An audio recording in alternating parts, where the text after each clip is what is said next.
Lijep pozdrav svima, lijepo vas je vidjeti u ovako velikom broju. Srdačno vas pozdravljam ispred Centra za digitalnu izgradnju Hrvatska, ispred svih naših partnera koji stoje u stvari iza centra i želim vam dobrodošlicu na DigiDek 25, četvrti po redu, ne i zadnji, to sigurno. Danas ću vas u stvari kroz svoju prezentaciju uvesti upravo u ovo što je gospođa i Mirjana i Katarina spomenule, a to su smjernice koje smo izradili u suradnji sa Hrvatskom gospodarskom komorom. No naravno, prije nego što krenemo na samu temu, ja bih voljela se najprije zahvaliti svima ovima koji su tu postavljeni sa svojim logotipovima, odnosno svim partnerima i svim pokroviteljima zbog kojih se danas ova konferencija i održava. Ono što je već Katarina spomenula, što vas danas čeka, su u stvari dva stage-a. Ovaj educational stage smo napravili u suradnji sa vrhunskim partnerima koji su prepoznali našu ideju i zbog kojih danas imamo organizirane i radionice i nešto tehnička predavanja, nešto više tehnička predavanja po pitanju softvera i hardvera ćete moći nešto konkretnije saznati upravo na tome stage-u.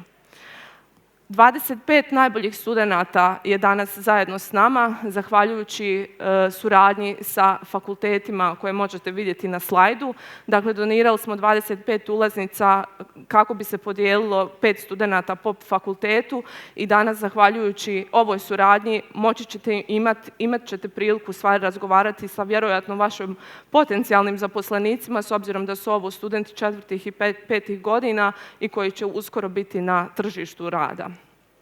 Naravno, moram se zahvaliti i ekipi iz Dom Invest grupe, zbog kojih ćemo na kraju imati i after party, tako da nadam se da ćete ostati do kraja kako biste iskusili i ovaj dio DigiDeka i nadam se da ćete uživati kroz cijeli dan uz sva predavanja koja smo vam pripremili. DigiDek je samo jedan od događaja koje centar organizira tijekom godine. Ove godine smo odlučili prošetati se Hrvatskom pa smo otišli u Rijeku i Split i na kraju se vratili u Zagreb.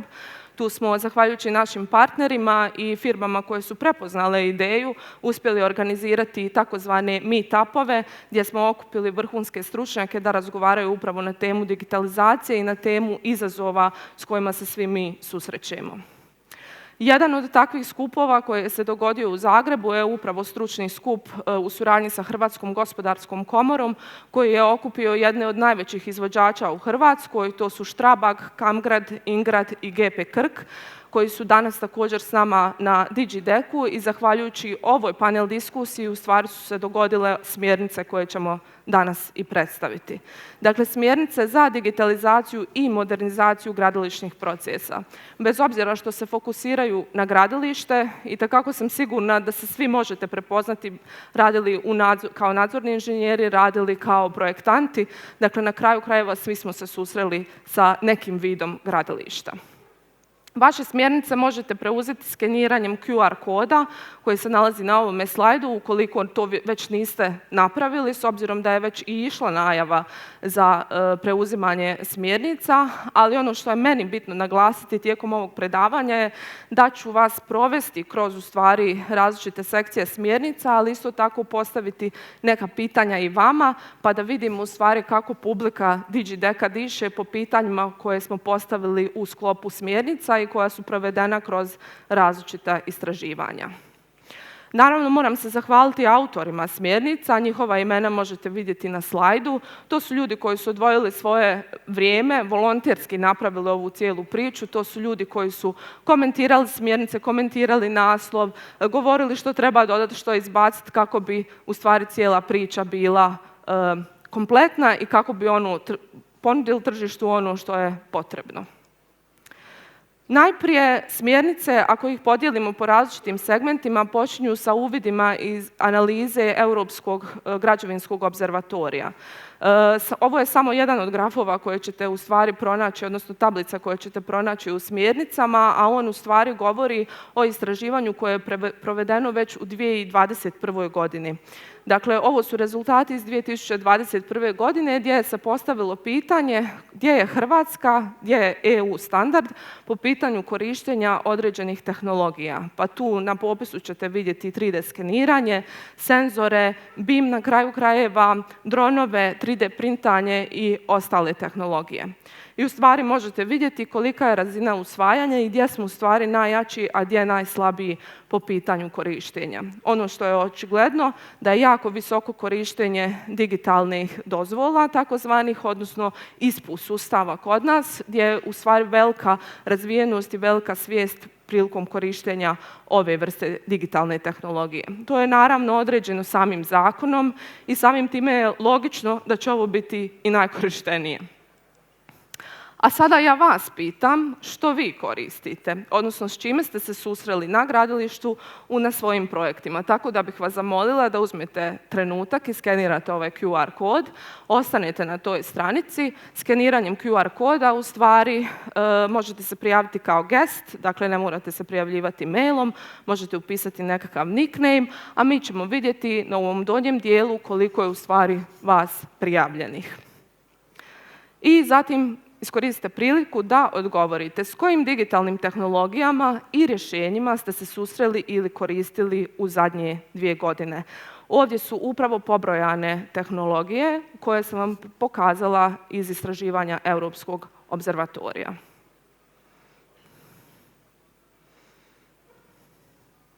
Ok, što vidimo? Senzori su se tek pojavili, Internet of Things jako nisko, najviše korištenja je BIM-a, potom dronova, pojavljuje se donekle i 3D printanje, no ono što možemo primijetiti prema rezultatima da su u stvari Internet of Things, senzori i robotika u najmanjem korištenju.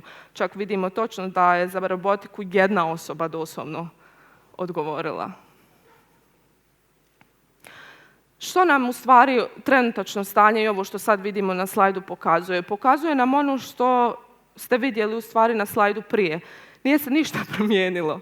Od 2021. do 2025. skoro pa isto imamo korištenje tehnologije. Možda je BIM tu skočio, možda su svakako dronovi skočili, 3D skeniranje je našlo svoj put, ali sve ostale tehnologije su još u jako niskom korištenju.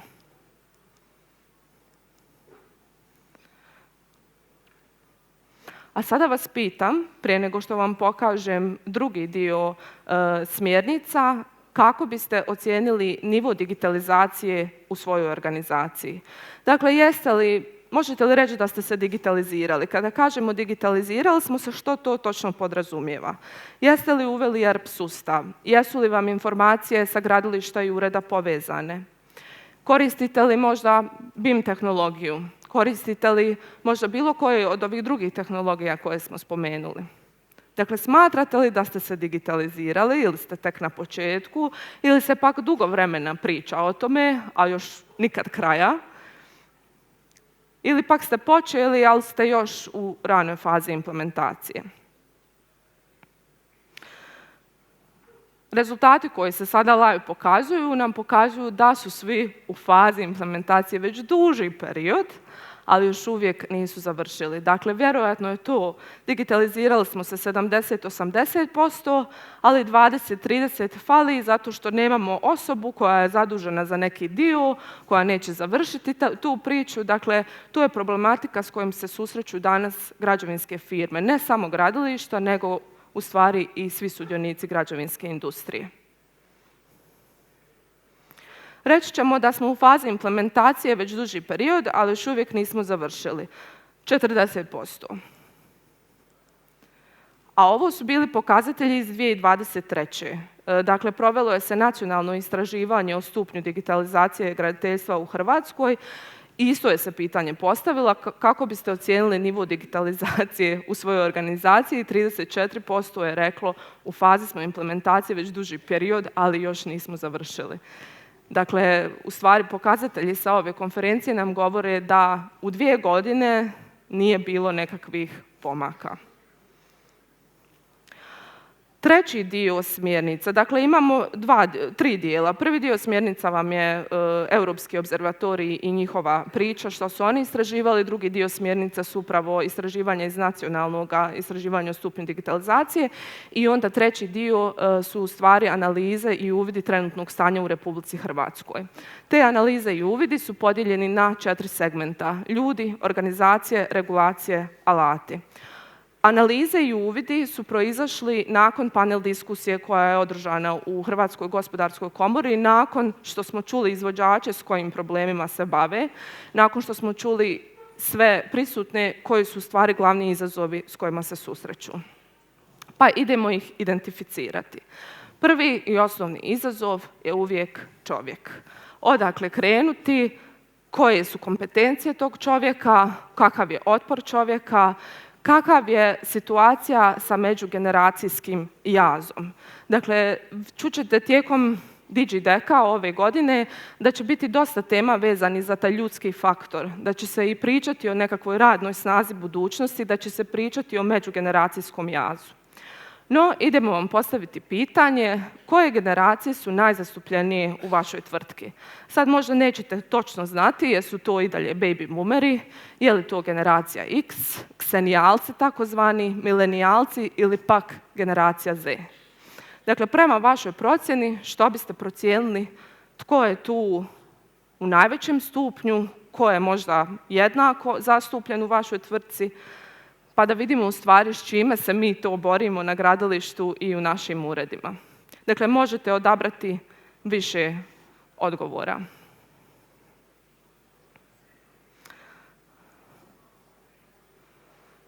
Dakle, baby boomera uopće nema.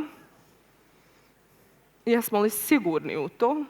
Tko su u stvari donositelji odluka u našim tvrtkama?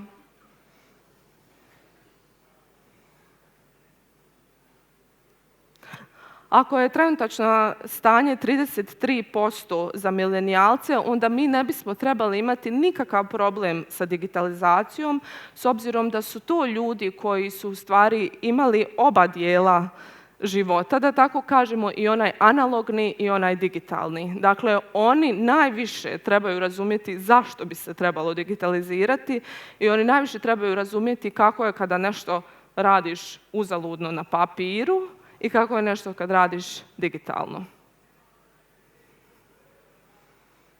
No dobro, dakle, uglavnom su ksenijalci i milenijalci. Dakle, generacijski jaz i heterogenost digitalnih kompetencija, to je identificiran izazov, to je nešto što je se više puta spomenulo. Što je potrebno uraditi i kakva je preporuka da bi se doskočilo ovome izazovu? Dakle, upravljanje međugeneracijskom dinamikom. Vrlo jednostavno. Ako imamo stariju generaciju koja nije možda toliko digitalno kompetentna kao novija generacija, u stvari spajamo dva zaposlenika i imamo dobitnu kombinaciju. Dakle, imamo kombinaciju digitalnog, imamo kombinaciju brzog i imamo kombinaciju znanja koji se u stvari treba prenositi na sve zaposlenike.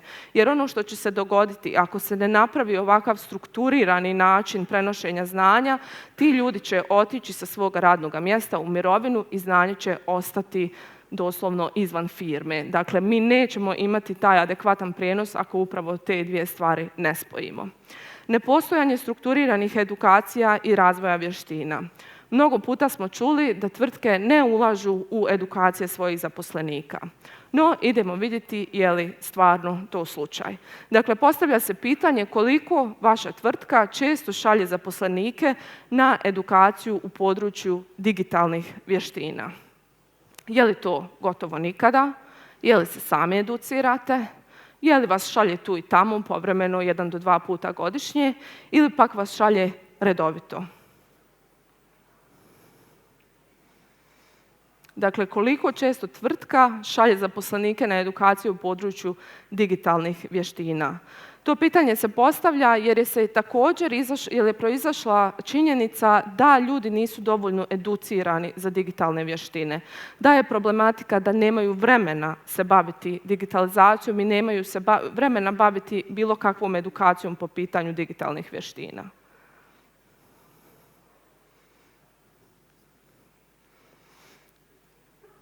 sam se educiram, 23% odgovora, a gotovo nikada 26%.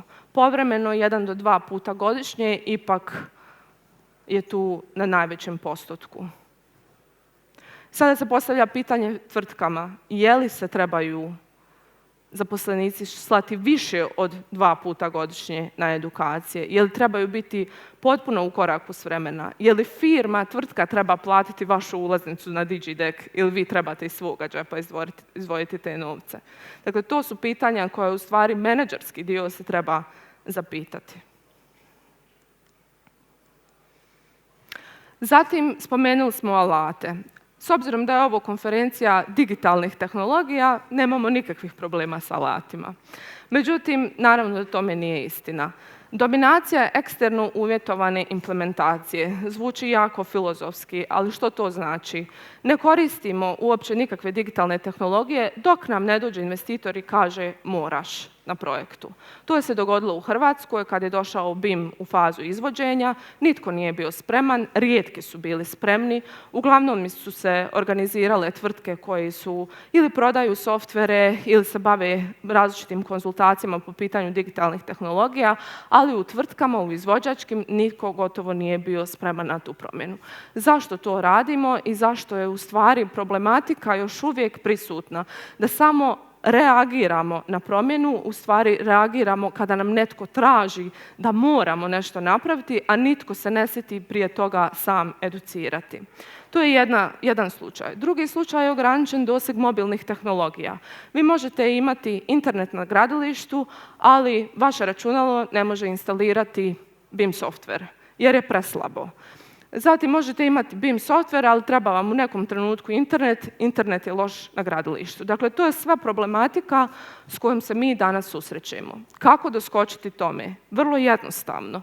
Interna digitalna strategija. Netko mora zapisati, to su minimalni zahtjevi za naše računalo. Netko mora napisati i omogućiti svim radnicima da imaju pristup serveru, da imaju pristup nekakvom cloudu, da se sve informacije dijele na jednom mjestu. Dakle, to mora doći od menadžmenta. A to opet se vraćamo na problem čovjeka. Koje su po vama najveći izazovi pri korištenju digitalnih alata na gradilištu? Je li to nedostatak edukacije? Ili je pak otpor radnika? Previše različitih alata na tržištu, ne znate što trebamo odabrati, ili ovu tehnički problemi koje sam navela, internet, oprema, software. Ili pak jednostavno nemate vremena da se educirate, da krenete, da počnete koristiti bilo kakav softver. Ili nemate vremena na gradilištu da uopće utipkate bilo što je potrebno.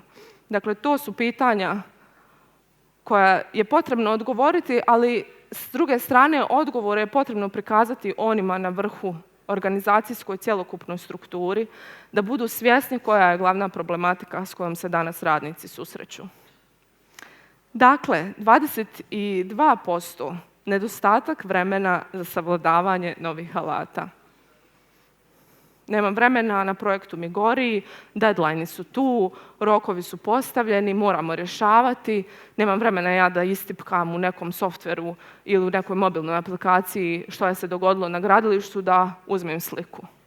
Ali imam vremena da pola sata pretražujem i tražim nekakav dokument koji sam imenovao apsolutno pogrešno, stavio ga u folder samo na svom računalu i niko nema pristup tome. Za to ipak se nađe vremena. Regulatorni okvir.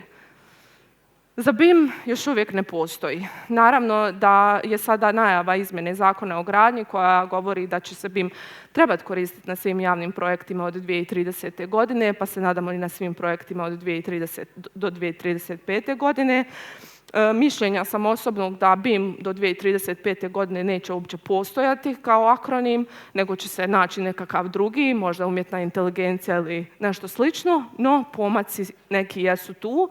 Trenutačno regulacija i nema. Dakle, mi ne znamo na tržištu rada i nije zakonski propisano što je dobar BIM model, nije zakonski propisano kako u stvari koristiti 3D skenere, kako najbolje dostaviti vaš 3D sken. Dakle, toga regulatorno nema i ne postoji.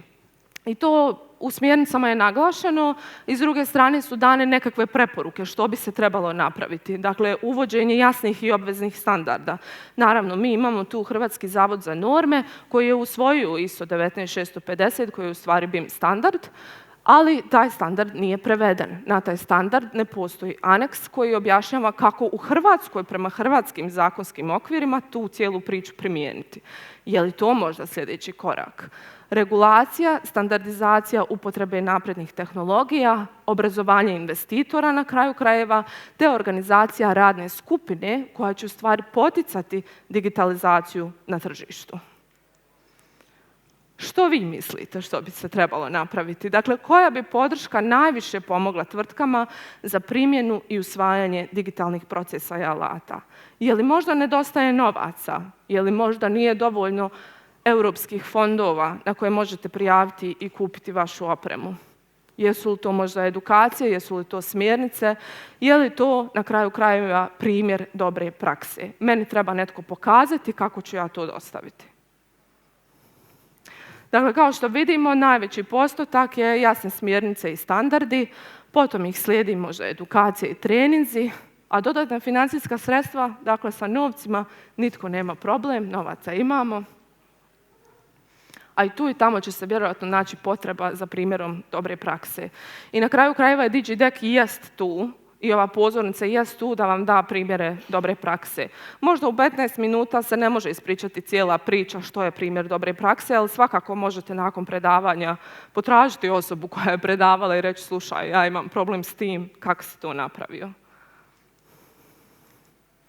Što ćemo uraditi u suradnji sa Hrvatskom gospodarskom komorom sljedeće godine? Dakle, trenutačno su u tijeku razgovori da napravimo 4 cjelodnevne radionice za primjenu digitalnih tehnologija, BIM načina rada i općenito digitalizacije poslovanja i građevinskih projekata. Ovakve radionice će biti usmjerene na 4 skupine unutar građevinskog sektora, na investitore, na projektante, na nadzorne inženjere i na izvođače. Nekakav dugoročni cilj je u stvari omogućiti nekakvu sustavnu edukaciju svim sudionicima građevinske industrije i upravo kroz ovakve načine i razmjenu znanja na radionicama omogućiti svima vama pristup i najboljim praksama i razgovarati s vama o jasnim standardima i smjernicama, a s druge strane sugerirati ukoliko je potrebno prijaviti se na određen fond ili bilo kakvu drugu prijavu dati da imate mogućnost sebi omogućiti digitalne tehnologije za vaše poslovanje. Ja inače uvijek prezentaciju završavam sa najavom DigiDecka 26. Ove godine se to neće dogoditi jer je sljedeća godina 5. godina djelovanja Centra za digitalnu izgradnju Hrvatska, 5. godina u stvari DigiDecka i želimo apsolutno promisliti što je to što želimo tržištu ponuditi, a s druge strane želimo to najaviti na velika vrata jer će sigurno biti još bolje nego prošle godine. Ali ću završiti sa ovim što piše, wired to build. Na engleskom jako jasno zvuči o čemu mi pričamo, na hrvatskom bi se možda prevelo stvoreni da stvaramo ili ožičeni da stvaramo.